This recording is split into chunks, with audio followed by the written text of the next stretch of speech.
ॐ नमो भगवते वासुदेवाय। ॐ कृष्णाय नमः। साथियों, हम सभी चाहते हैं कि हमारे जीवन में लेस मात्र भी दुख न हो, लेकिन जब तक हम इस संसार में हैं तब तक दुखों से छुटकारा नहीं मिल सकता। चाहे हम विश्व के सर्वे सर्वा हों या फिर किसी भी सर्वोच्च पद पर आसीन ही क्यों न हो। यह तो तभी हो सकता है जब हमें जन्म मृत्यु के बंधन से मुक्ति मिलेगी। इसके लिए हमें क्या करना होगा? अलग से हमें कुछ नहीं करना है। जो कर्म हम करते आ रहे हैं उन्हें ही करते रहना है। केवल उनके प्रति अपने दृष्टिकोण एटीट्यूड को बदलना है, अपने भाव को बदलना है। जैसे आप घर में भोजन बना रहे हैं तो मन में यह भाव रखें कि इसे हम भगवान श्री कृष्ण के लिए बना रहे हैं। सबसे पहले भगवान श्री कृष्ण को इसका भोग लगेगा और उसके बाद परिवार के सभी सदस्य इसे प्रसाद के रूप में ग्रहण करेंगे। यदि सफाई कर रहे हैं तो भाव यह हो मन में कि इससे घर में बने मंदिर में कोई गंदगी नहीं फैल पाएगी। हमें कर्म फल की इच्छा का त्याग करना है और अपने प्रत्येक कर्म भगवान की प्रसन्नता के लिए करने हैं। इस तरह कर्म करने से हमें अनामय पद की प्राप्ति होगी। अनामय अर्थात दुखों से रहित, और वह स्थान है विष्णुलोक, वैकुंठ धाम, जहाँ कोई दुख नहीं है, जहाँ कोई कुंठा नहीं है। इसकी विस्तृत चर्चा हम पहले ही श्लोक 51 वाले वीडियो में कर चुके हैं। आप उसे भी सुन सकते हैं। अब यह प्रश्न उठना स्वाभाविक ही है कि वैकुंठ धाम की प्राप्ति में कितना समय लगेगा। इस संबंध में भगवान श्री कृष्ण अर्जुन से क्या कह रहे हैं, सुनिए। भगवत गीता अध्याय 2 श्लोक 52।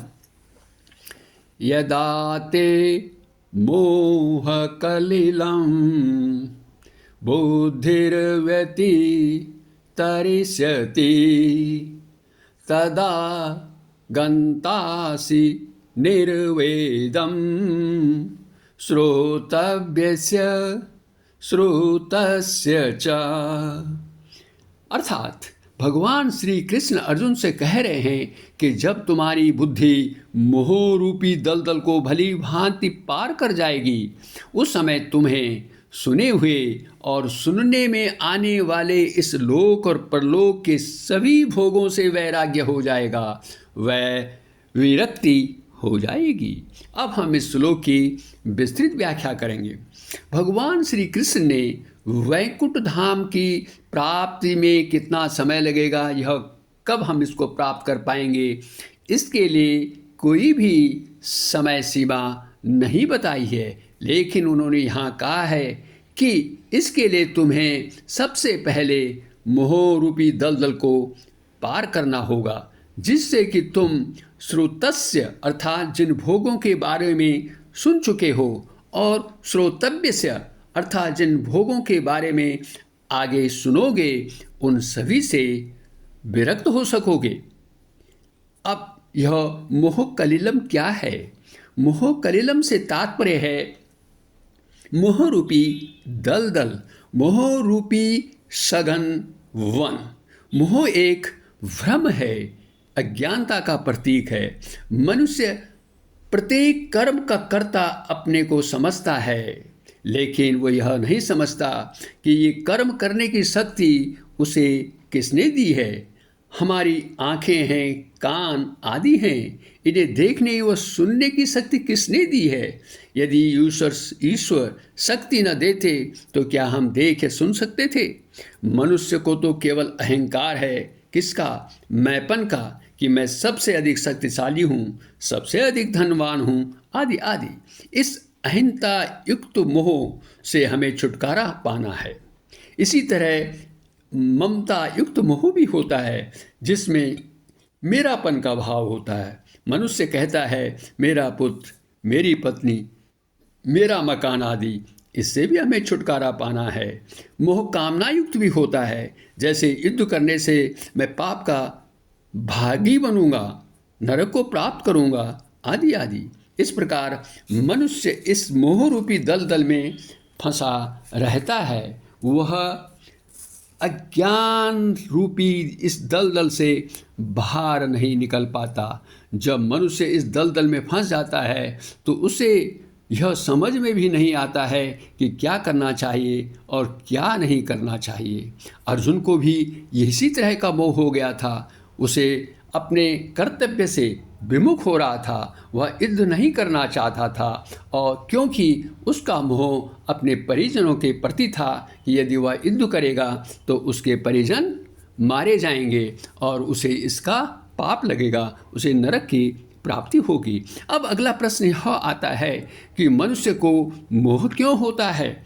इसका मुख्य कारण यह है कि हमें सत्य और असत्य का विवेक नहीं होता है। सत्य क्या है, असत्य क्या है, इसे हम नहीं समझ पाते हैं। हम आत्मा और अनात्मा, सेल्फ और नॉट सेल्फ में भेद नहीं कर पाते हैं। शरीर को ही आत्मा मान लेते हैं, और जब आत्मा शरीर से अपना संबंध मान लेता है तो फिर मन इंद्रिय विषयों की ओर भागता है।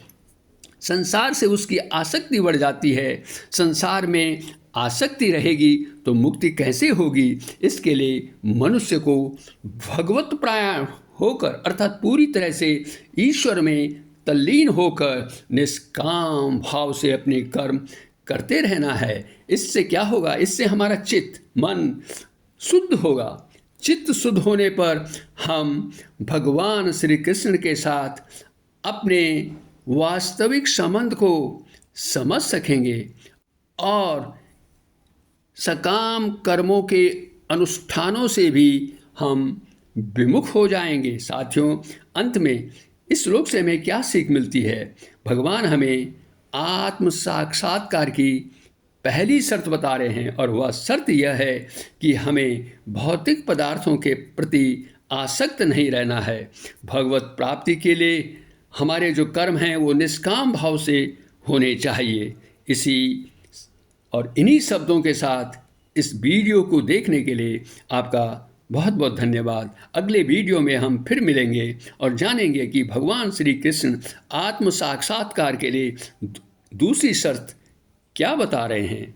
कृपया अपनी सनातन संस्कृति के प्रसार के लिए इस वीडियो को शेयर करें और चैनल को भी सब्सक्राइब करें। आपका पुनः बहुत बहुत धन्यवाद।